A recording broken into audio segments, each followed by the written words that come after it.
Caros amigos, bem-vindos a mais um episódio de Hoje no Mundo Militar. Neste vídeo falaremos sobre o Palianitsia, o novo míssil de cruzeiro ucraniano de muito elevado alcance, e do porquê o seu desenvolvimento é visto como crucial para o esforço defensivo de Kiev. Neste sábado, 24 de agosto, em um discurso feito durante as celebrações do Dia da Independência da Ucrânia, o presidente Volodymyr Zelensky citou, muito por alto, uma nova arma ucraniana batizada de Palianitsia. Segundo Zelensky, trata-se de uma mistura entre míssil e drone, uma espécie de nova classe de arma de muito elevado alcance e precisão, feita especificamente para atingir alvos militares russos importantes a muito longa distância, como as bases aéreas de onde decolam os aviões que atacam as cidades ucranianas. Mas o que sabemos até agora sobre o Palianitsia e por que esse tipo de arma é tão importante para a defesa da Ucrânia? Começando pelo nome, Palianitsia é o nome dado a um tipo de pão tradicional ucraniano e é também a forma que os ucranianos encontraram para descobrir sabotadores e espiões russos. A pronúncia dessa palavra, que é obviamente de origem ucraniana, é capaz de denunciar pessoas cuja língua materna não é o ucraniano.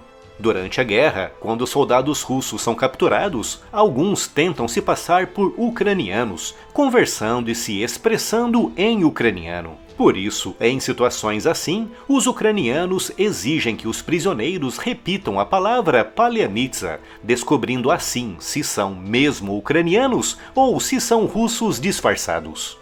Essa curiosidade dá um sentido ainda mais forte ao nome da arma, pois representa uma forma de diferenciar ucranianos e russos. Com relação à arma em si, há mesmo muita pouca informação disponível, por se tratar, obviamente, de uma arma secreta. Aquilo que sabemos por informações dadas pela Ucrânia é que se trata de uma arma de muito longo alcance, colocando 2 dúzias de bases aéreas russas ao alcance de ataques de precisão. Sabemos também que o seu motor é do tipo turbojato, o mesmo tipo de motor empregado em aviões de caça e, por isso, mais eficiente a altas velocidades. É o mesmo tipo de motor que equipa muitos mísseis russos de cruzeiro, como é o caso da família Kalibri de mísseis. Diferente, por exemplo, dos mísseis norte-americanos de cruzeiro Tomahawk, equipados com o motor turbofan, o tipo de motor que costuma equipar os aviões comerciais. A vantagem do turbojato é mesmo a sua velocidade, e apesar de ser mais barulhento, é mais eficiente a velocidades elevadas e supersônicas. Devido à grande experiência da Ucrânia com motores turbojato, com empresas ucranianas desenvolvendo e produzindo esse tipo de motor desde os tempos soviéticos, essa é vista como uma solução mais simples e barata, visando a produção em massa do novo míssil. Ainda segundo a Ucrânia, sabemos que o míssil foi desenvolvido no espaço de apenas 1 ano e meio e que se trata de um projeto 100% ucraniano. Mas podemos imaginar que, ao menos em parte, alguns componentes podem ter sido importados do Ocidente, com destaque para o seu sistema de orientação e navegação, um dos componentes mais importantes em um míssil de cruzeiro de longo alcance e de alta precisão. E por falar em alcance e precisão, não sabemos números, com os ucranianos se limitando a dizer que o míssil coloca 2 dúzias de bases aéreas russas ao alcance, o que significa que o míssil deve ter uma autonomia de, no mínimo, 2.000 quilômetros, semelhante à autonomia de algumas versões do Kalibri e do Tomahawk. Também não temos informações claras sobre a sua carga explosiva, mas, pelas dimensões aparentes, partimos do princípio de que deve ser semelhante ao do Kalibri, que é de 500 quilos. Segundo Zelensky, o míssil já foi usado contra alvos russos, mas não foram dados mais detalhes, levando-nos a deduzir que a arma já está em produção em massa. Mas por que o Palianitsia é assim tão importante, até mesmo crucial para a Ucrânia?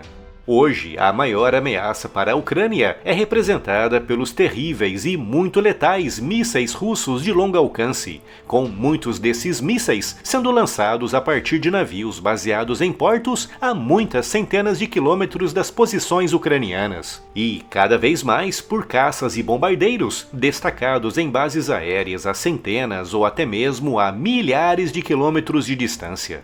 E neste momento, os aliados ocidentais da Ucrânia se limitam a autorizar os ucranianos apenas a se defenderem dos mísseis já lançados, proibindo a Ucrânia de usar armas ocidentais de longo alcance contra as bases aéreas russas localizadas profundamente em território russo. O objetivo dessa proibição é, segundo o Ocidente, evitar que a guerra escale. No entanto, ao impedir a Ucrânia de usar essas armas para atingir esses locais, o Ocidente está apenas facilitando bastante o trabalho da Rússia, além de encarecer ainda mais a guerra, obrigando a Ucrânia a gastar milhões de dólares em mísseis antiaéreos em cada ataque russo. Segundo a Ucrânia, e segundo o senso comum, é muito mais eficiente eliminar os arqueiros do que ficar tentando interceptar as flechas. Por isso, ao desenvolver localmente um míssil de longo alcance, a Ucrânia não é obrigada a pedir autorização do Ocidente para atacar bases russas em território russo, ficando assim totalmente livre para atingir os locais de onde partem os caças e bombardeiros que diariamente lançam bombas contra cidades ucranianas.